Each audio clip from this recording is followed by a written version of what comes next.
Good morning. Thank you so much for joining us on this, what I believe is a truly momentous occasion. It is my pleasure, first and foremost, to introduce our mayor, Mayor R.X. Paris. The weekend after I was elected, I was driving around with my wife, and we drove by, and there was a sign about some program they were having, and so we went in. And that was when this whole idea was born, because it was a mess. I mean, it was built in the 1920s, and I don't think they had done anything to it since, or at least that's the way it looked. And it was a struggle. It's been 6 years being able to reach this point. And it truly is one of the best accomplishments I think we've had in the last 6 years, because it's going to bring so much to this community. The purpose of it is to teach the arts to the neighborhood kids, and to do it in a way that's affordable, professional, and we expect to see incredible results from it. It's been a labor of love from the people who worked on it. Where's Liz? Liz. Now, I mean, this is really a story of community. Liz, who's a director in the city, makes an ungodly amount of money. Is literally on her hands and knees fixing one of the toilets in the bathroom of this building. I mean, you can't have a better labor of love than that. You know, it's been a community effort, and I think tremendous things are going to happen. It also is going to bring a level of activity to this side of the boulevard that's sorely needed, and there is just nothing but good that's going to come from this. And I can't tell the staff, once again, just how much I love you. To make this happen and with no money. I mean, literally, we had to go raise the money to do it. We didn't use city budget. I guess we did. We had to pay the lawyers to get it back, which made me ashamed. But nonetheless, that's what we had to do. And from here on out, it's just nothing but good. And thank you for coming.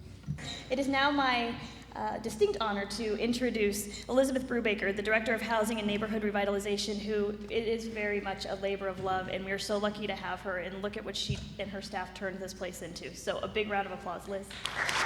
I wanted to go a little back over the history of the building. The Cedar Center complex from the 1930s through the late 1950s was the Civic and Social Services Center for the entire Antelope Valley. In December 1937, the core of the Cedar Center complex was destroyed by fire. The Los Angeles County Chief Architect designed the new buildings to retain the Art Deco style that was popular in the 1920s and especially common for commercial and public buildings. Starting in the early 1960s through the late 1980s, the Civic and Social Services moved out of the Cedar Center complex. From 1985 to 2012, the buildings were used for theater art performances, ballet classes, art studios and gallery, and other art activities. In 2012, the City of Lancaster became the owner of the Cedar Avenue complex and completed the preservation of this historic treasure in 2014, and that's why we're here today. The purpose of the preservation was to restore the original character of the Cedar Center for the Arts, embracing the changes that had occurred to the building since the 1930s. True to the building's history and form, the preservation work was to restore much of the original architecture, features, fixtures, and style. A lot of what you see on this building is original. However, it was a challenge to do this building. When we walked into this building, the windows had been boarded over so that they were dark for art. People had added stuff onto the building. So we decided, nobody's gonna be able to bid this with all this stuff in here. And I'm not just talking about the stuff that you get to throw in the trash can. So we kept peeling, and every time we started something, there was one more thing that had to be torn down. So finally we got to the point where I thought, okay, the contractors can bid this job. So we started working on it. And it was countless hours. Art Deco is very unusual. It's not Victorian, it's Art Deco. And you'd be surprised how many don't keep Art Deco stuff. So it was countless hours of trying to figure out what's Art Deco and what are we gonna do. And a lot of the contractors and staff, we worked together.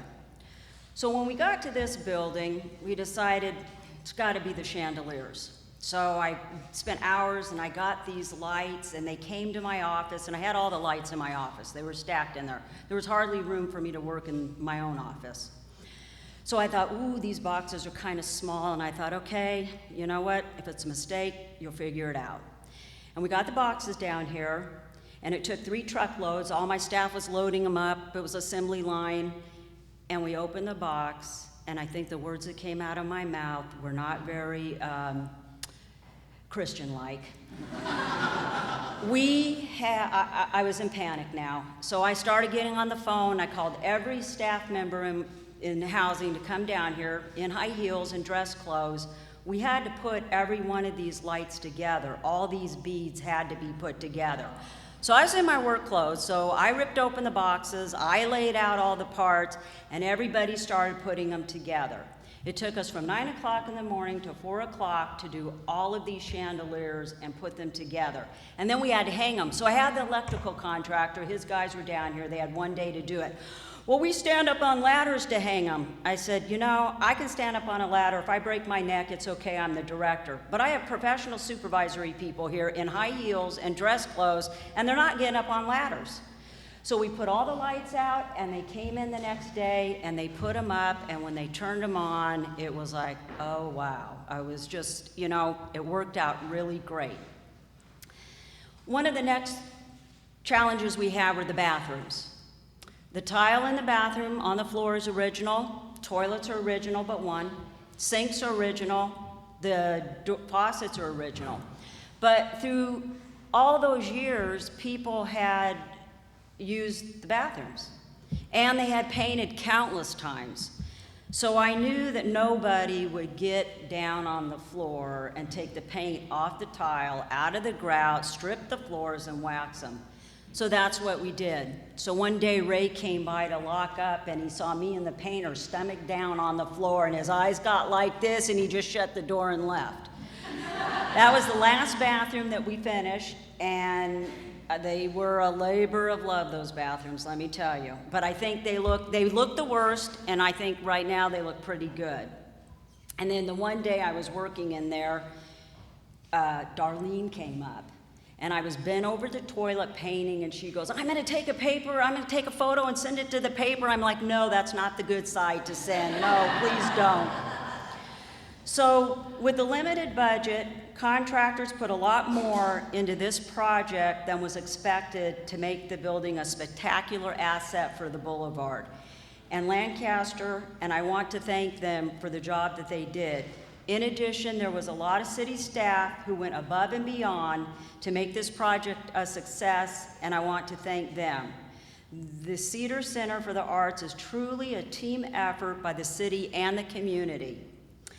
Now that the preservation of the Cedar Center for the Arts is complete, the city's Parks, Recreation, and Arts Department is going to turn this center into an enchanting place for the arts to flourish, and Rhonda Perez is going to tell you all about it. We want to do something different here. We want to embrace the groups that were here before, the children, the teens. We're bringing back open mic night. We're having speak nights. We're having spoken word nights. We want to bring back concerts.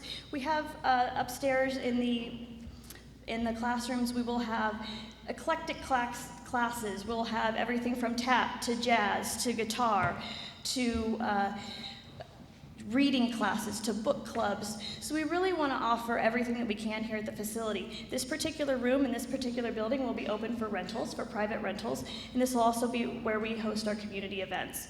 We are so excited to announce the extension of MOA into a second location here featured in the gallery here at the Cedar Art Complex. Really, the goal there is to shine the light on burgeoning local artists and provide them an opportunity to show their work in a new and exciting space. So we're very, very excited about this, offering something new to the community again, and thank you so much for joining us today. I really appreciate your time. This really is a huge milestone in the evolution of the Boulevard. And remember, the goal of the Boulevard is to make this the art center of North LA County. And we're just one huge step closer to making that happen. And it's going to happen with all of us working together and remembering what the goal is. The goal for this building is to educate children on arts, to protect them, to create an environment that they want to come to. And that's what this section of the Boulevard's for. We have the museum, and you are doing a wonderful job, Andy. I can't tell you how thrilled we are with it.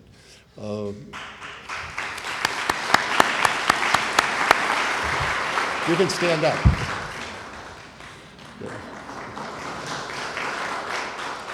And it only works. It only works if people are comfortable when they get here, when they feel totally safe. And we have Pat Nelson for that. Pat, if you'd stand up.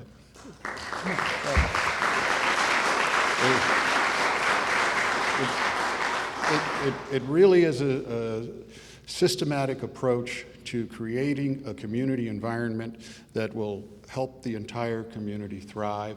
And so far, I think we are doing it in the right way, going in the right direction, and it's everybody working together and having that common goal. And I can't thank you enough.